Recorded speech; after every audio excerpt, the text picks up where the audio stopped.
আমি আশা করেছিলাম আপনি একটাবার আমাকে কল করবেন।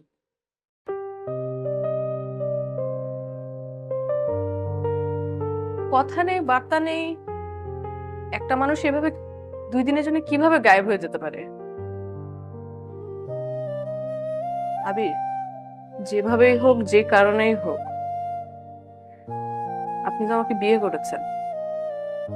আমি কখনোই চাবো না আপনার জীবনে কেউ থাকুক বা এমন কিছু করেন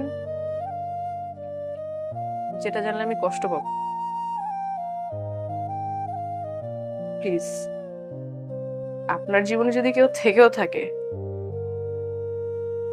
সেটা যেন আমি কখনো না বুঝি।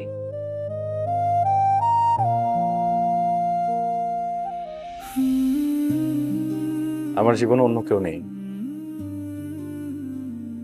অন্য কেউ কখনো আসবেও না। কারণ আমার পুরোটা জীবন ঘিরে বসে আছে আমার স্ত্রী। এই সম্পূর্ণ জায়গাটা নিয়ে আপনি বসে আছেন।